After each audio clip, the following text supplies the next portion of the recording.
አንድ ነቢያት በሙሉ የመሰክሩትን አንድ አምላክ ትምህርት መስክሯል። ሁለተኛ ከጣዖታት እንድንሸሽ፣ ለስዕል እንዳንሰግድ፣ ለተቀረጸ ነገር እንዳንሰግድ። አየ ነብይ ፕሮፌት ያልሆነ አካል ከጣዖታት ሽሽ ብሎ አይመሰክርም። ለስዕል ስትል ለተቀረጸ ስትል ማለት አንተ አሁን የሥላሴ አማኝ ለተቀረጸም ለተሳለም ስዕል ክብር ስጥ ይላል እንዴ? ያጎበድድ የለ እንዴ? አይ እኔ አልሰግድም እንዴ ለተቀረጸ ነገር። አንተ ለተቀረጸ ሐሳብ ነው የምትገሰግደው። አይ ነው ለተቀረጸ ሐሳብ። የተቀረጸ ሐሳብ ማለት ዲዛይን፣ አእምሮ ላይ ዲዛይን የተደረገ ነገር አለ፣ ለሱ ነው የምትሰግደው። እነዛ ደግሞ አእምሮአቸው ላይ ዲዛይን የተደረገውን ነገር አንድ ያስጨርሰኝ። አንተ አእምሮ ላይ ዲዛይን ለተደረገ ነገር ትስላለህ። ለምሳሌ የገላትያ መጽሐፍ ምዕራፍ 4 ላይ ምን ይላል? በአእምሮአችሁ ላይ ተስሎ ነበር ይላል ኢየሱስ። አሁን አንተ አእምሮ ላይ ነው ፒክቸሩ የተሳለው የትሪኒቲ ትምህርት። ለነዛ ደግሞ በወረቀትም በሐሳብም አለ፣ ሐሳባዊ ስዕልም አለ፣ ወረቀትም አላቸው። ለምሳሌ እኔ በማምንበት በድሮ በኦርቶዶክስ ቤት ሥላሴ ብለው ፂም ያለው ጸጉር ያለው ምናምን እንደዛ አለ። ከዛ ምን ይሉታል መሰለህ? ፈጽሞ የተሳሳተ ነገር ነው እሱ። ሥላሴያውያን በራሱ እኮ የተሳሳተ። በነገራችን ላይ አሁን አንተ የሥላሴ ኮንሰፕት ከስዕሉ ነው የወጣው። አንተ ስዕሉን አትቀበልም፣ ሐሳቡን ትቀበላለህ። በፍጹም ኧረ በስመ አብ። ኢሜጁንማ ከአብርሃም ታሪክ ጋር እንዲወሰዱት እሱ በፍጹም የማይገናኝ ጉዳይ እኮ ነው። መላእክቶች ናቸው። ስለዚህ ነብዩ መሐመድ በሶስተኛ ደረጃ አንድ ስለ አንድ አምላክ ትምህርት አስተምረዋል። ሁለት ከጣዖታት እንድንሸሽ አስተምረዋል። በሶስተኛ ደረጃ ምን አድርገዋል መሰለ? ስለ ነቢያት አረጋግጠዋል። ምን ብለው? ሙሴ እውነተኛ ነብይ ነው እንዲያስተምረዋል። ኢሳ እውነተኛ ነብይ ነው እንዲያስተምረዋል። አብርሃም እውነተኛ ነው እንዲያስተምረዋል። ኢስማኤል እንደዚህ ነው፣ ያዕቆብ እንደዚህ ነው፣ ዮሴፍ እንደዚህ ነው፣ ሱሌማን እንደዚህ ነው፣ ዘከርያ እንደዚህ ነበር፣ የህያ እንደዚህ ነው እያሉ አስተማሩ ነብዩ መሐመድ። ፕሮፌት ነብዩ መሐመድ ማለት አየ። ስለዚህ እነዚህ ነብይ እውነተኛ ነብይ የሚያደርጋቸው እነዚህ ሶስት ፒላር ምሰሶ የሆኑ የማይነቃነቁ ምስክርነቶች ናቸው ለኔ ለቤሪያ። ቀጥሎ ደግሞ ቁርአንን እያስተነተንኩ እያጠራው የአምልኮ ስርዓትንና ትምህርትን እያወቅኩ ሳድግ እስልምና ትምህርት ውስጥ የበለጠ ፍሬ አፈራለሁ ማለት ነው። ወደ እስልምና እንድገባ ግን እነዚህ ሶስት ነገሮች በር ናቸው ለኔ፣ ከተንበሪ ናቸው። ኦኬ ለምሳሌ ኢየሱስ ክርስቶስ ነብይ ነው ብለሃል። ትክክል ነው። ምንድን ነበር ታዲያ ኢየሱስ ክርስቶስ አስተምሮ? ማለት አንድ ጥቅስ ያንን የአምላክነተኛ የሆነውን ነብዩ መሐመድም አስተምሮ የኢሳም አስተምሮ የአምላክን ብቸኝነት መመስከር ነው። ኦኬ እኮ አንድ ክፍል ጠቅሰህ ብቻ በዛ መልክ እንትን እንድትልኝ አልፈልግም። በእርግጥ ስለ ኢየሱስ ክርስቶስ አብሶ እኔ እኮ አንተ በፈለከው ልክ እና በፈለከው መንገድ ከ10 በላይ ከ20 በላይ ከ30 በላይ ጥቅሶች ኢየሱስ ከተናገራቸው የአምላክን ብቸኝነት የሚያረጋግጡ ክፍል አሳያለሁ። እኔ ችግር የለብኝ። ኖ ስለ ጥቅሱ አይደለም። ቀደም እኮ እኔ ነገርኩ። ያው በደንብ አንተ ወይ እንትን ነው ኢየሱስ ክርስቶስ ሲጀመር የመጣው የራሱን ክብር ለመግለጥ ስለ ራሱም እንትን ለማለትም አይደለም። የመጀመሪያው ነገር ስለ አብ ነው የሚያስተምረው። በቃ ኢየሱስ ስለ አምላክ ሊያስተምር ነው የመጣው። ስለዚህ ስለ አምላክ ሊያስተምር ከመጣ የዘላለም ሕይወትን አንድ ሰው የሚያገኘው አባቱን ሊገልጥ እሱን ሊያንጸባርቅ አባቱ ማን እንደሆነ ሊናገር መጣ። ኦኬ ያ እሱ የማን ልጅ ነው ታዲያ? የአባቱ ልጅ ነው፣ የአብ ልጅ ነው። አባቱ ከምኑ ወለደው? እሱን እኮ ነው የምልህ፣ የባህሪ ልጁ ነው። ስለዚህ ኢየሱስ ክርስቶስ የአብ ልጅ እንደሆነ ካወቅክ እኮ መለኮት ነው። ቆይ አንድ ነገር ልንገርህ። የባህሪ ልጅ ማለት ምን ማለት ነው ታውቀዋለህ? እኔ እኮ ይሄ ነገር ያ በባህሪው አምላክ ነው እያልኩ ነው። ኢየሱስ ክርስቶስ በባህሪው አምላክ ነው፣ ልክ እንደ አብ ማለት ነው። ኢኳል ነው በባህሪው። ወይ መድኃኒዓለም አለች እናቴ። እናቴ አንድ ቀን እያወራኋት ዩኒቴሪያን ክርስቲያን በነበርኩ ጊዜ አንድ ቃል ከፈትኩና እያወራኋት ወይ መድኃኒዓለም አለች። ከዛ እንትን እኛ ቤት እንደዚህ አለ የጊዮርጊስ ስዕል የሚካኤል ስዕል ምናምን አለና አንዱ ትንሽ የልጅ ከቤቱ ማለት ነው የሚካኤልን ስዕል አይቶ ኩኩሉ ይላል። ሚካኤል ክንፍ አለዋ። እንደዛ የሆንክብኝ ነው። አሁን ያ ልጅ ኃጢአት አይሆንበትም ሚካኤልን አይቶ ኩኩሉ ስላለ። አሁንም እኔ ስጠይቅህ ሌላ ነገር ታወራለህ። ኦኬ ምን ተሳሳትኩኝ? ምንድነው ተሳሳትኩ? ለአብ ልጅ የተባለው አብ ወልዶት ነው ወይንስ አይደለም? በምንድን ነው ወልዶት ስትል እንዴት ወልዶት? ወለደው ማለት በቃል ነበር ሎጎስ ነው። ከአብ ውስጥ የተገኘ ነው ወይንስ አይደለም? ውስጥ ስትል ከምን ውስጥ የሚል ነገር አለ? ከአብ ወጥቼ መጣሁ ሲል በአብ ዘንድ እንደነበር ነው የምረዳው። አብሮ እንደነበር ከአብ ጋር እንጂ ከአብ ውስጥ ከዘላለም በፊት ግን አልተወለደም እኮ። ምን እንዴት ተወለደ? አሁን ለምሳሌ ቀደም የጠቀስክልኝ የምሳሌ 8 ነው። ስለዚህ ኢየሱስ አንተ ወልድ የአብ ልጅ እግዚአብሔር ወልድ የእግዚአብሔር አብ ልጅ ነው ብለህ አታምንም አንተ? አምናለሁ፣ ግን መውለድ የሚለው ነገር የምትረዳበትና እኔ የምረዳበት በጣም የተለያየ ነው።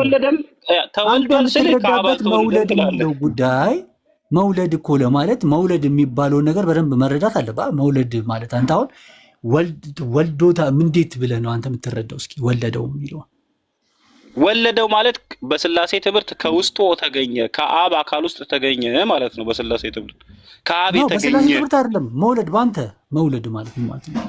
መውለድማ ከአንዱ አካል ውስጥ መወጣት ማለት ነው። መወለድ ከአንዱ አካል ውስጥ መውጣት፣ መውለድ ደግሞ ከአካል ውስጥ ማስገኘት ማለት ነው። ኦኬ፣ ስለዚህ ይሄ ነው። አዎ ይሄ ነው እኮ። ኦኬ፣ ስለዚህ አንተ እያልከኝ ያለኸው ከአብ ተገኝቷል እያልከኝ ነው። እኔ ብቻ አይደለሁም እኮ እኔ ዶክትሪኑን እኮ ነው እየሞገትኩ ያለሁት እኮ። ከአብ ተገኝቷል ስትለኝ ከውስጡ ወጥቷል እያልከኝ ያለው አንተ። አዎ ከአብ የተገኘ ነው፣ ከውስጡ የወጣ ነው። ኦኬ፣ እሱን እስኪ ከማለት ከአብ ውስጥ መውጣቱን እኮ የሚያሳይ ክፍል ቅድም የጠቀስክልኝ ነው ወይስ ሌላ አለ? ሌላ ለስተሽ እንደገና ሁለተኛ ዕብራውያን መጽሐፍ ምዕራፍ 1 ቁጥር 5 ላይ እንደዚህ ይልሃል፣ እኔ ዛሬ ወልጄሃለሁ አንተም ልጅ ትሆነኛለህ እኔም አባት እሆንሃለሁ ይላል። ዛሬ ወልጄሃለሁ ይላል። ኦኬ፣ ከምን ውስጥ ነው ዛሬ የወለደው? እኮ ንገረኛ። አንተንም ጥቅሱን እስኪ ስላሴን የምታምነው አንተ እኮ ነህ። እኔ እኮ ጥቅስ አምጣ ስትለኝ እኔማ ነገርኩህ እኮ የባህሪ ልጅ ነው አልኩህ እኮ ከአብ ጋር። ምን የባህሪ ልጅ ቆይ አንድ ነገር ልንገርህ፣ ኮንሰፕቱን ላስረግጥልህ። ኮንሰፕት የባህሪና የግብር ልጅነት የሚባለውን ነገር ወይ ሳታውቀው ነው ዝም ብለህ የባህሪ ልጅ የምትለው። የባህሪ እኔ የምረዳውን በወርድ ሎጎስ ተብሎ ነበር ነው እያልኩ ያሉት። ሎጎስ የሚባለው ወርድ ተብሎ አይደለም አልኩህ እኔ። ቆይ መጀመሪያ አንድ ነገር ላስቀምጥልህ። ኦኬ፣ በመጽሐፍ ቅዱስ ውስጥ ሁለት አይነት ልጅነት የሚባል ነገር አለ ወንድሜ። እኔ የስላሴ አማኒም ነበርኩኝ፣ ዩኒቴሪያንም ክርስቲያን ነበርኩኝ። ስለዚህ ኮንሰፕቱን አንጥሬ አበክሬ አውቀዋለሁ ኮንሰፕቱ ምን እንደሆነ።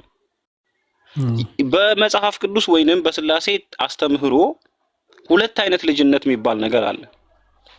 የጸጋ ልጅነትና የባህሪ ልጅነት የሚባል ማለት ነው። የጸጋ ልጅነት ማለት የሚሰጥ ወይንም በስልጣን የሚገኝ ማለት ነው። ለምሳሌ መንፈስ ቅዱስን በመቀበል የጸጋ ልጅነት ይመጣል። ይሄ ልጅነት በመገኘት አይደለም የሚሰጠው፣ በመገኘት ወይንም በመወለድ ከአብ በመወለድ አይደለም። ወለድኩ የሚለው ቃል ለዚህ የጸጋ ልጅነት ሲተረጎም መንፈስ ሰጠውህ ነው። ሁለተኛው ደግሞ የባህሪ ልጅነት ይባላል። የባህሪ ልጅነት ማለት ከአብ ባህሪ በመካፈል ከአብ ውስጥ በመውጣት ማለት ነው ልጅነትን የምታገኘው።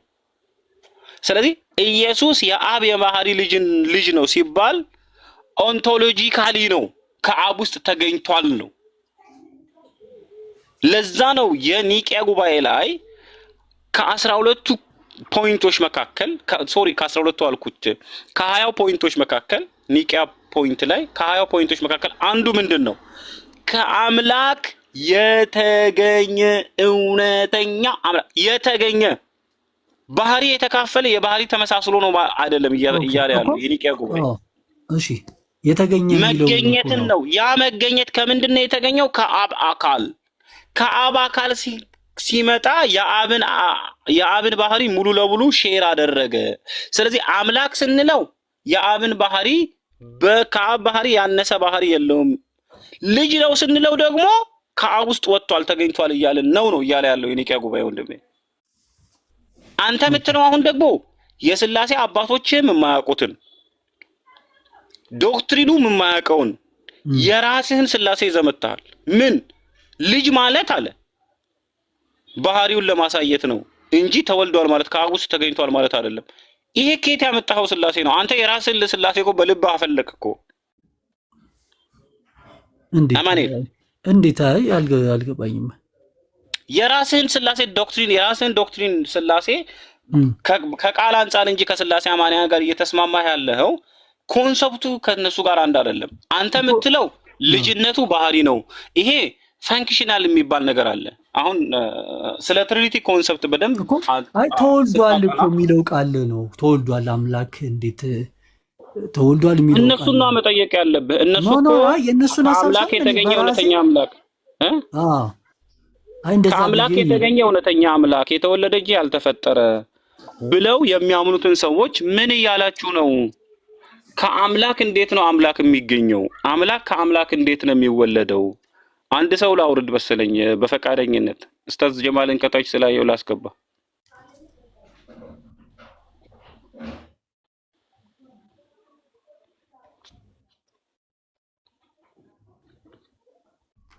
እሺ ስለዚህ ከአዴ ሰላም በላቸው።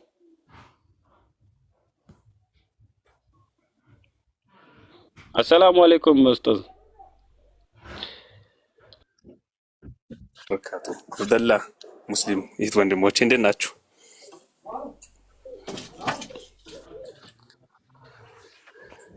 ሰላም ነን ኡስታዝ። አይመልሱም አይደል? ዝም ብላለሁ። እንደው ቀጥልሽ። አመሰግናለሁ። ኧረ መልሻለሁ ኡስታዝ። ተው ይተው።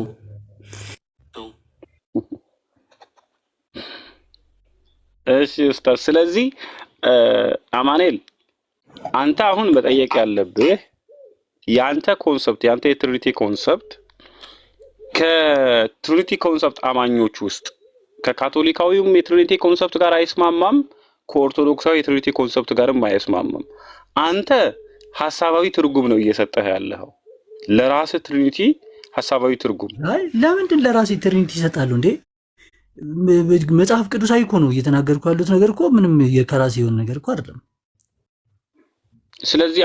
ስለዚህ አማኑኤል ከአብ አልተወለደም የሚል እምነት ከየት ነው ያመጣኸው አንተ?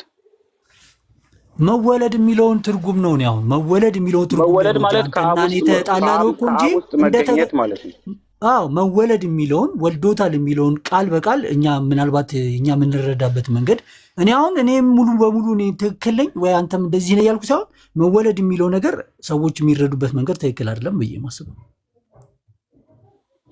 ኦኬ አሁን ሰዎች የሚረዱበት መንገድ በትክክል እኛም ስህተት ነው ብለን የምንሞግተው ነው። ፈጣሪ አይወልድም አይወለድም፣ ፈጣሪ በዘርም በነገድም ማንነቱና ምንነቱ አይባዛም ብለን የምንሞግተው ይሄንን ነው። ፈጣሪ ይወልዳል ይዋለዳል የሚሉ አካላትን አንተም አሁን መሟገት ነው ያለብህ። እንዴት ነው ፈጣሪ ይወልዳል? በአካልማ ተወልዶ እንደመጣ ቃለው ያው ግን በአካል አይደለም በምንነቱ። አሁን ጥያቄው ከሰው መወለዱን አይደለም እኮ ከሰው መወለዱን አይደለም፣ በራሱ ከእግዚአብሔርነት ከአብ ተወልዷል የሚለውንም እየተቃወምን ነው እኛ። አብ ወልድን አስገኘ፣ አብ ወልድን ወለደ የሚለውን ትምህርት በራሱ እንቃወማለን።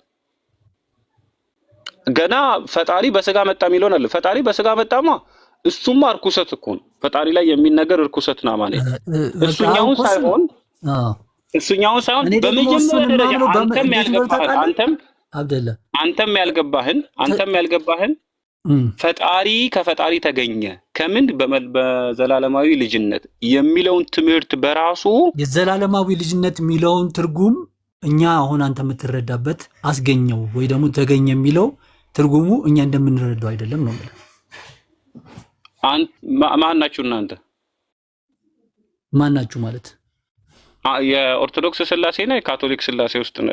እኔ ፕሮቴስታንት ነኝ። እኔ ኦኬ የፕሮቴስታንት ስላሴ ዘላለማዊ ውልደትን አያምንም እንዴ? ያምናል። ዘላለማዊ ልጁ እንደሆነ እኮ አውቃለሁ አልኩ። ዘላለማዊ ልጁ ነው የአብ ልጅ ነው ዘላለማዊ ልጁ ከሆነ ከአብ አካል ተወልዷል እኮ መገኘት የሚለው ማለት ተወልዷል የሚለው መጀመሪያ ያለው ማለት ነው። ተወልዷል ስለ እኮ እሱን እኮ በቃ እሷን ፖይንት አሁን ልምታለህ። አሁን አንተ ግን ትመታልኛለህ። አብራራው እንጂ አብራራው። በጣም አሁን የውስጥህን ጭንቀት እኔም ስለተረዳው ጭንቀት የለብኝም። ለራስህ መልስ እስኪ መልስና እስኪ መልሱን ለራስህም እስኪ አንተም ይገባል። ምን አማኑኤል ምን አይነት ጥያቄ ውስጥ ይገባሉ መሰለህ? ጭንቅላታቸው ውስጥ ይሄ ጥያቄ ይመጣል። ሌላ እንትኑን እሱ ይቀር፣ በቀጥታ ወደ መልሱ እንሂድ እስኪ። ወልድ ከአብ ተወልዷል ካልን መጀመሪያ አለው እያልን አይደለም ወይ የሚል ጥያቄ ይመጣል። ይሄ የአቡነ አርዮስም ጥያቄ ነበረ። አቡነ አርዮስም በኒቂያ ጉባኤ ላይ ጠይቀዋታል። አሁን አንተ የጠየቀውን ጥያቄ ከአብ ተገኘ ካልን ጅማሮ አለው እያልን ነው። ስለዚህ ልጅነት ከአብ መገኘት ከሆነ ጅማሮነት ነው። ስለዚህ ከአብ እኩል አምላክ ሊሆን አይችልም። አብ በኖረበት ጊዜ ወልድ ያልኖረበት ጊዜ ነበረ ማለት ነው ብለው አቡነ አርዮስ ኒቂያ ጉባኤ ላይ እንዳንተ ጥያቄ ጠየቁ። ከዛ የኒቂያ አማኞች ምን አይነት ምላሽ መመለስ ፈለጉ መሰለህ? እኛኮ ወልድ ከአብ ተገኘ ስንል በጊዜ ውስጥ አይደለም፣ ያለ ጊዜ ውስጥ ነው። ጊዜ ከመፈጠሩ በፊት ነው የተገኘው። ስለዚህ መቀዳደም ሊኖር አይችልም አሉ። አቡነ አርዮስ ደግሞ ምን አይነት ምላሽ ሰጡ መሰለ? ጊዜ በሌለበት ልጅነት አለ ካላችሁ ጊዜ በሌለበትም መቀዳደም አለ አሉ። እነሱ ዘላለማዊ ልጅነት ያሉትን እነሳቸው ደግሞ ዘላለማዊ መቀዳደም አሉት። አሁን ያንተ ጭንቀት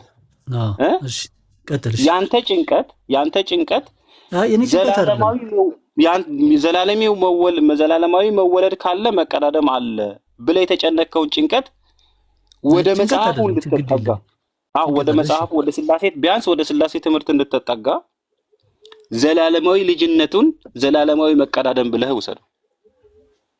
እንዴ ዘላለማዊ ዘላለማዊ መቀዳደም ነው፣ ጊዜ የሌለበት መቀዳደም። እንዴት ዘላለማዊ መቀዳደም? ጊዜ የሌለበት መገኘት። ማለት አሁን ይሄ በጣም ሰፊ የሆነውን ማብራሪያውን እንተውና እሺ ወደ ራሳችን ፖይንት እሱ ነው። አሁን በጣም አማኑኤል ሰፊ የሆነው ማብራሪያ ለአእምሮ ካልደረሰ ስላሴ ስህተት መሆኑ አይገባህም። ምክንያቱም ለምሳሌ ቅድም ላስቀምጠን ስላሴ ስህተት እንደሆነ እናንተ እንድትረዱት ያደረጋችሁ ከይቅርታ ጋር ስላሴ ስህተት እንደሆነ ምናልባት ቅድም እንዳልከው ኢየሱስ ክርስቶስም የተለያዩ ነቢያቶችም ስለ አንድ አምላክ ሰብኳል ተናግሯል ብለሃል። የሚገርም ነገር ግን እነ ሙሴ ራሱ በእነ ሙሴ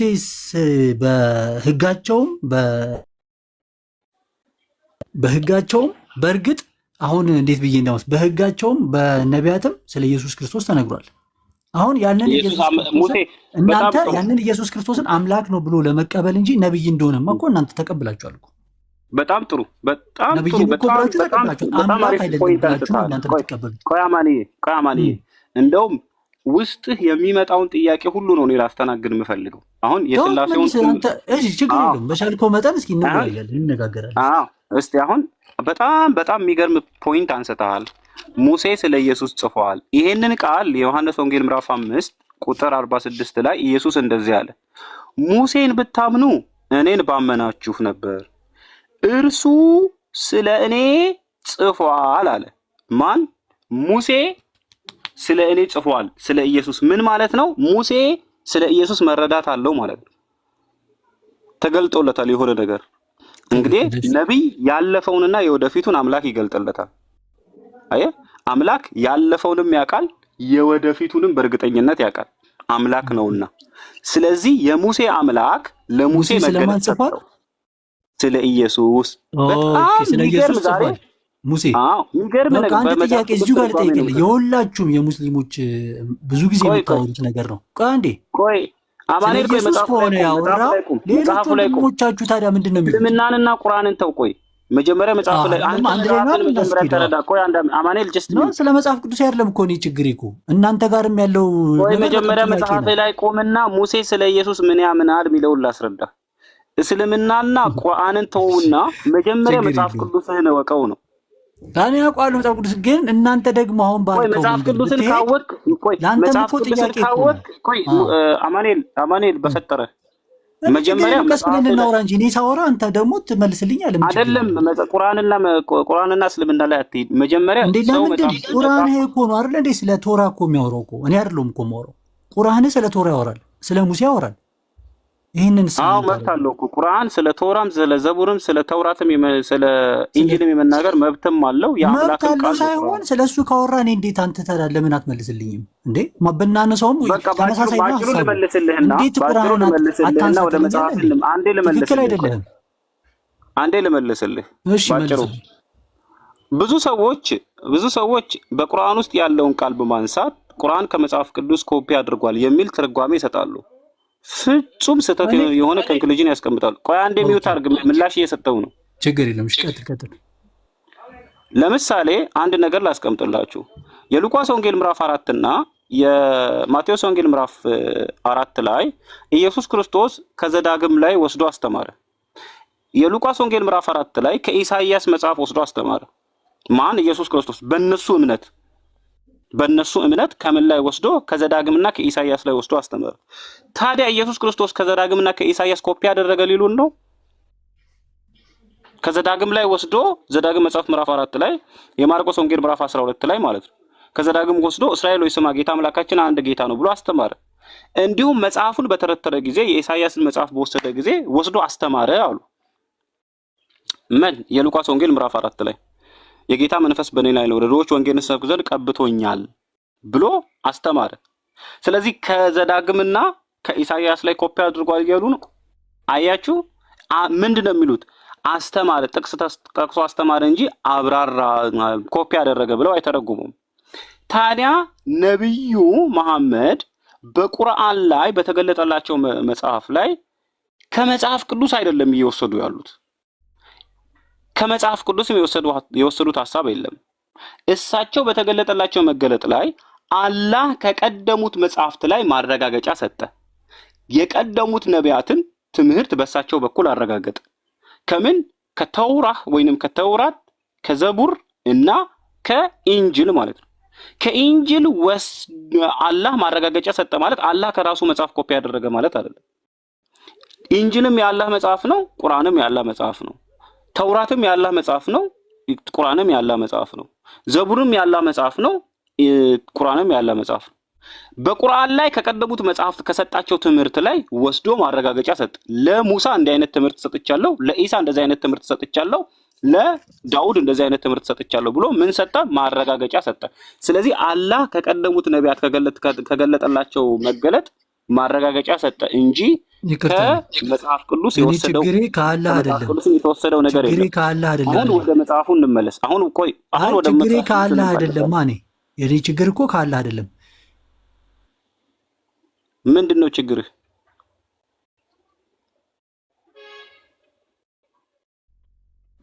ምንድነው ችግርህ? እሺ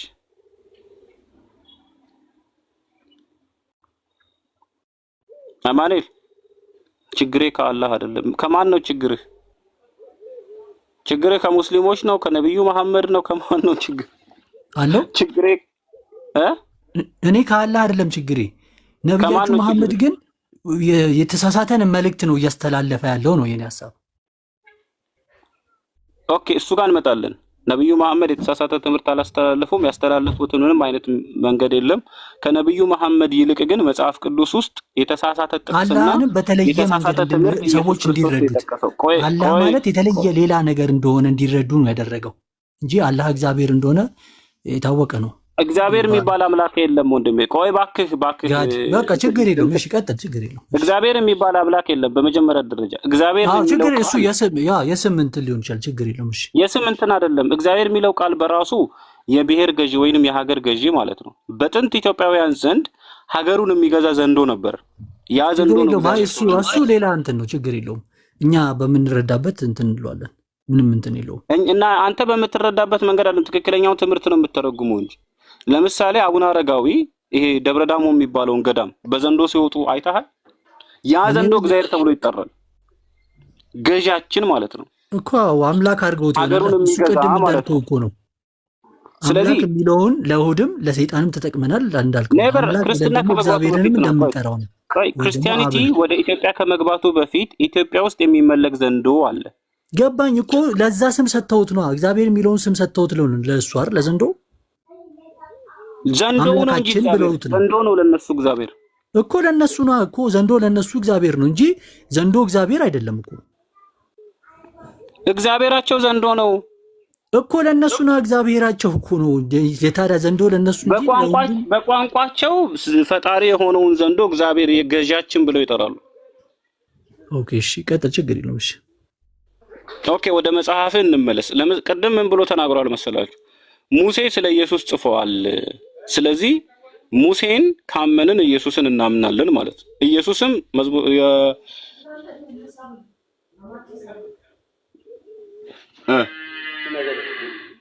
ነገር ላደርግልህ ነበር።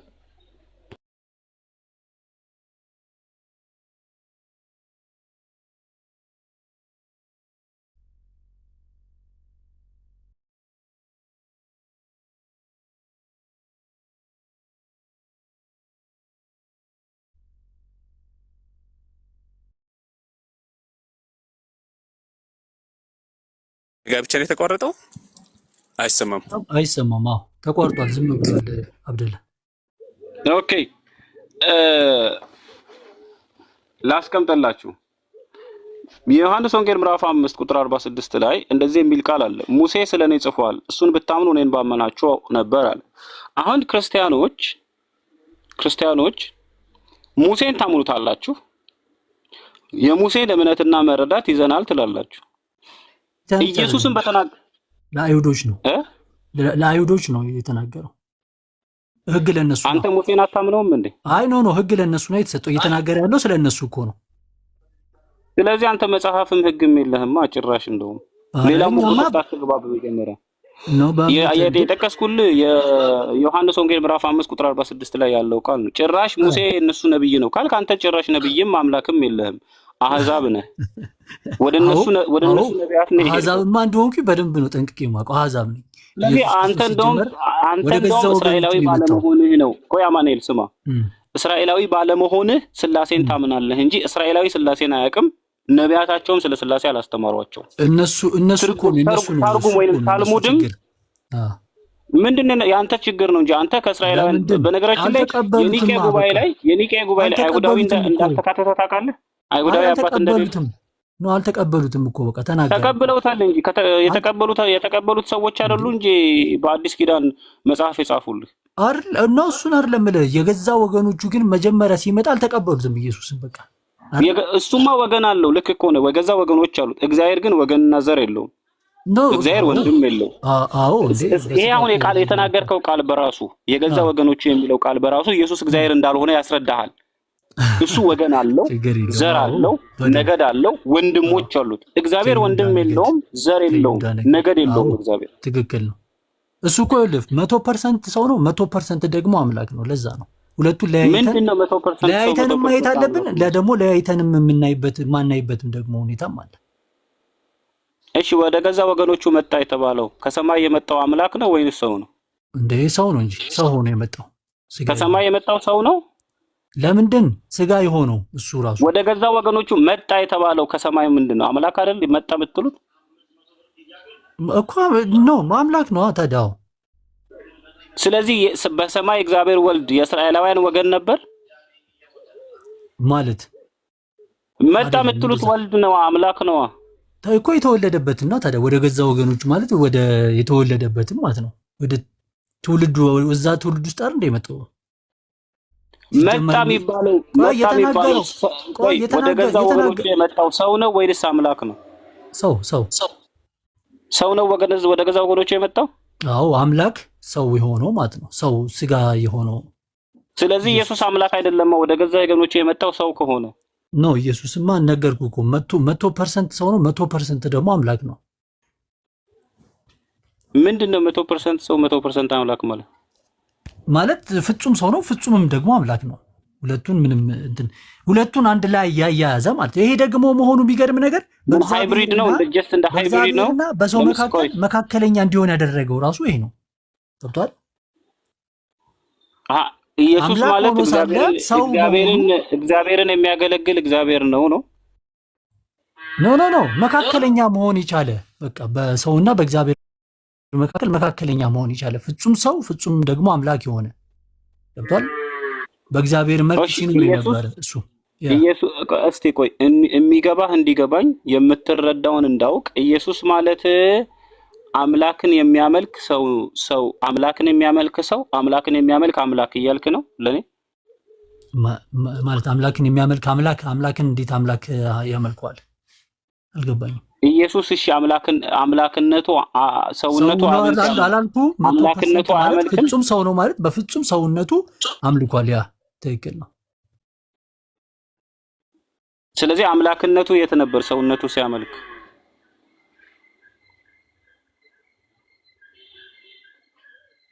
አማኑኤል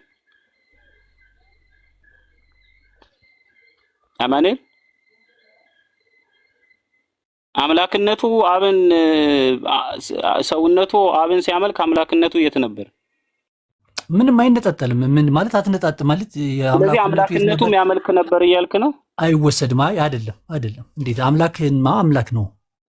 አምላክ ስለዚህ አምላክነቱ ምንድነው? ካልተነጣጠለ የኢየሱስ አምላክነትና ሰውነት ሳይነጣጠሉ አብን ያመልኩ ነበር። በሰውነቱ እኮ አልኩ እኮ ብራዘር፣ በሰውነቱ የሚያመልከው አምላክ ነው አይደለ? በሰውነቱ አብን የሚያመልከው አምላክ ነው። ሰው ነው ያ የሚያመልከው በፍጹም ሰውነቱ አብን የሚያመልከው አምላክ ነው አይደል? ሰው እኮ አልኩ እኮ አይደል? ወገን ሰው ብለናል። በፍጹም ሰውነቱ የሚያመልከው ሰው ከሆነ ማን ነው አምላክ? እሺ ራሱ ሁለቱን አንድ ላይ ያያያዘ እኮ አልኩ እኮ ሁለቱን አንድ ላይ ያያያዘ ሰውነቱን ሲጠቀም አምላክነቱ ይዞ ሁለቱንም አንድ ላይ ይዞ የኖረ ነው። ኢየሱስ አምላክም ነው ደሞም ሰውም ነው። ፍጹም ሰው ፍጹምም አምላክ ነው። እሺ በሰውነቱ ሲያመልክ አምላክነቱ አልነበረም ማለት ነው ወይንስ አምላክነቱ ዝም ነው? በአምላክነቱ ሳይሆን በፍጹም ሰውነቱ ነበር ሲያመልክ የነበረው። ኦኬ በፍጹም ሰውነቱ አብን የሚያመልከው አምላክ ነው አይደል? እኮ ኢየሱስ ክርስቶስ። ስለዚህ አምላክ ሆኖ ሰው የሆነው ማለት ነው። አምላክ የሆነው ኢየሱስ ያመልክ ነበር። ሰው የሆነው አምላክስ አይደለም? አምላክ አይደለም ነው። ግን በአምላክ እንዴት አምላክን ያመልካል ብለህ አንተ ራሱ እንደዚህ መርዳት እንዴት ሊኖር ይችላል? በጣም አምላክ እንዴት አምላክን ያመልካል? አምላክ እንዴት የሰው ባህሪ ይይዛል? አሁን ለአንተ በነገራችን ላይ ክዌስችኑን ማድረግ ያለብህ ለራስህ ለልብህ ነው። ለእኔማ ግልጽ እኮ ነው። አንተ እኮ ነህ እንደዚህ ጥያቄ ያለብህ እኮ። እንዴት አምላክን እያመለከ ነው ወይ ብለህ እኮ እየጠየቀኝ እኮ ነው አይደል? ይሰማል እኮ አምላክ ሰው ሆኖ የለ እንዴ እኮ? አምላክ ሰው ከሆነ በኋላ አምላክን እያመለከ አይደለም? በአንተ በሰውነቱ አምላክ በሰውነቱ አምላክን ያመልካል አይደል? በሰውነቱ ለአባቱ ያ ሰውነት የአምላክ ነው። አሁን ቆይ በቃ እስቲ መረዳቱን ላስቀምጥልህ። ትሪኒቲ ሳይገባህ እንደምትከተል እየገባኝ ነው። አሁን አንተ ነፍስ አለህ፣ ስጋ አለህ። በስጋህ ነፍስ ለአምላክ ይገዛል አይደለም ማለት? እኔማ በሁለንተኔ ነው የምገዛው። ስጋ አለ፣ ነፍስ አለ። በሁለንተኔ ነው የምገዛው ለአምላኬ። ኢየሱስስ በሁለንተና አይደል አምላኩ የሚገዛው?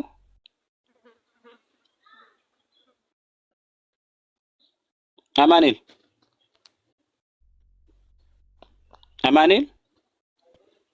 እንትን ነው። በነገራችን ላይ እኛ የምንረዳበትን ልክ እንኳን አይረዱም የሥላሴ አማንያን። ቢያንስ ለማመን ትሪኒቲን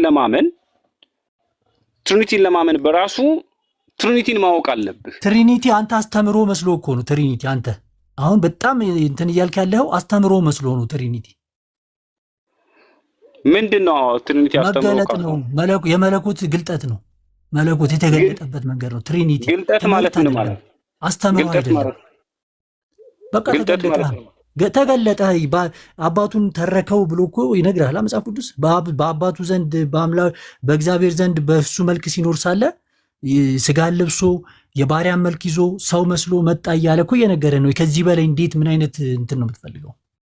ኦኬ እሺ አማኑኤል እንዲገባህ እንደው ፈጣሪ የልብ ቅናትንና ሂዲያ ሰጥቶ ፈጣሪን እንድትረዳ ኢየሱስ በዚህ ታይም አሁን በዚህ ታይም አብን ያመልከዋል ወይንስ አያመልከው? አብን ያመልከዋል ማለት ያገለግላል። በእርግጥ በክህነት ካህን አምልኮ ከቤተ ክርስቲያን ጋር አሁን ከቤተ ክርስቲያን ጋር አንድ ነው አይደል? ኢየሱስ ራስ ነው፣ የቤተ ክርስቲያን ራስ ነው። ያ አዎ፣ ቤተ ክርስቲያን ደግሞ አካሉ ናት አይደል? አካሉ ናት። ያ አሁን አካል ከሆነችው ቤተ ክርስቲያን ጋር አብን ያመልካል ወይንስ አያመልክም? እስኪ ማለት መረጃ እየሰጠኝ ቢሆን ጥሩ ነው። በጣም ጥሩ። አሁን አካል ከሆነችው ቤተ ክርስቲያን ጋር አሁን በዚህ ሰዓት እንደሚያመልክ ማስረጃ ልስጥ እኔ። እሺ ዮሐንስ ራእይ ላይ ነው። ለምን የምን ራእይ ላይ ነው? ቃል በቃል ቤተ ክርስቲያን ጋር ያመልካል የሚል ቃል በቃል ነው እንጂ የምሰጥ ቃል በቃል የዕብራውያን መጽሐፍ ምዕራፍ 2 ክፈት። ዕብራውያን መጽሐፍ ምዕራፍ 2 ቁጥር 13 ላይ እንደዚህ ይላል። እሺ ስለዚህ ምክንያት ስምህን ለወንድሞቼ እነግራቸዋለሁ፣ በማህበር መካከል በዜማ አመሰግንሃለሁ ይላል። ኦኬ። በማህበር መካከል ይሄ ማህበር የሚለው ቃል ትርጉሙ ምንድነው? አማኑኤል አይ ምን አንድ ጥቅስ አንድ ክፍል አንድ ቁጥር ብቻ ነው ያነበብከው። ምን ስለምን እንደሚያወራ ራሱ ነው እስካሁን አልገባኝም። አሁን አንተ ያወራው ኦኬ። ራይነር አለህ እንዴ? ራያን አለህ? አሌክስ አለህ? ሰላም አለይኩም አሌክስ። ወአለይኩም ሰላም። እንዴት ነህ? እንትን ይዘሃል እንዴ? ስልክ አለህ? ይሄንን ከታች ላሉ ሰዎች አለኛ። እስቲ አንዴ ዕብራውያን መጽሐፍ ምዕራፍ 2 ክፈትና ኪንግ ጄምስ ቨርዥን ላይ በእንግሊዘኛ አስቀምጠው እስቲ። በቸርች መካከል እንደሚያመልክ ቸርች ማህበር የሚለውን ቃል በግሪኮ አክሌሺያ በእንግሊዘኛው ቸርች ብሎ ነው የሚያስቀምጠው ማህበር የሚለውን ቃል ማለት እና አሁን በዚህ ሰዓት እያከናወነ ስላለው ነገር ነው የሚናገረው። አሁን በዚህ ሰዓት ነው ከታች ያለ የጥጃዋ ድምጽ ይላል። እኔ እኮ ገጠሬ ነኝ እኮ አርብቶ አደር ነኝ። ለዛ ነው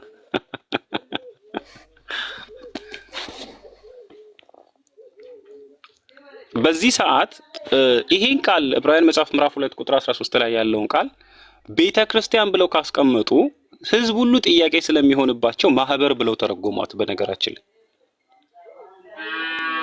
ቤተ ክርስቲያን ብለው ካስቀመጡ ክርስቲያኖች ራሱ ጥያቄ ይሆንባቸዋል። እንዴ አሁን በዚህ ሰዓት ከቤተ ክርስቲያን ጋር ያመልካል እንዴ የሚል ጥያቄ እንዳይላቸው የግሪኩን አክሌሺያ ወይንም ቤተ ክርስቲያን የሚለውን ቃል በአማርኛው ምን ብለው አስቀመጡ? ማህበር። እኛ ደግሞ እንፈለቅቃለን፣ እንፈትሻለን። በእንግሊዘኛው ቸርች ብሎ ነው ኪንግ ጄምስ ላይ የሚያስቀምጠው። ቆይኔ ሃርድ ኮፒውን ላምጣው መሰለኝ። አጠገቤ ሃርድ ኮፒ ባይብል ስላለ ኪንግ ጄምስ ቨርዥን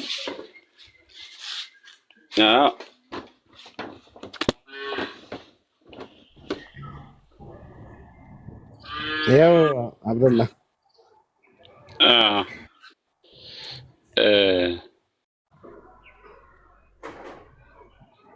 ይታያል።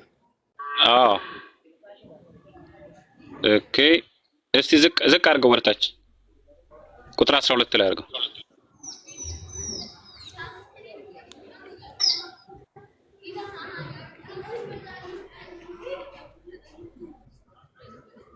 ኦኬ አንብቡ አማኑኤል። ቁጥር 12 ምን ይላል? እሺ በምንድን ነው ማለት ነው?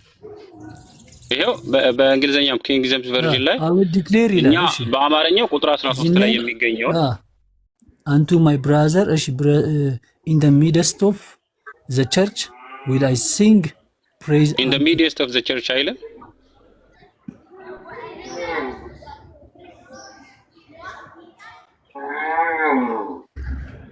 እዚህ ይላል።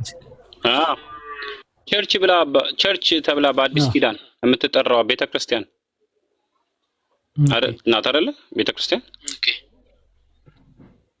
አዎ፣ ቸርች ትክክል ነው። ኮንግሪጌሽን ማለት ነው። ኦኬ። በቤተክርስቲያን መካከል ኢየሱስ አብን ያመሰግናል እኮ። እንዴት ነው የሚያመሰግነው? ሲጀመር እኮ ማለት እንዴት በምን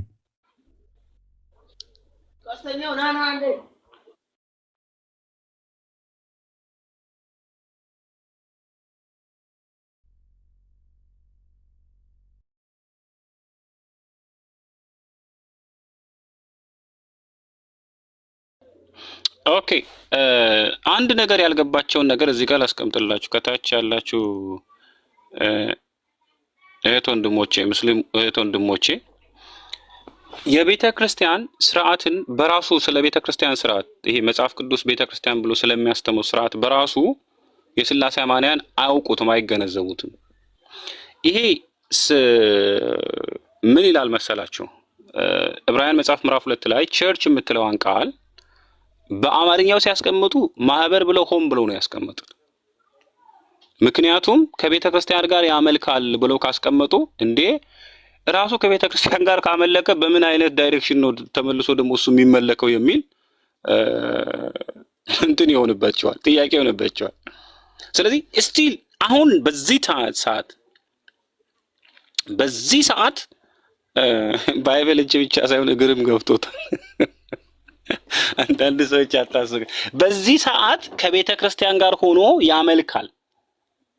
ያመልካል።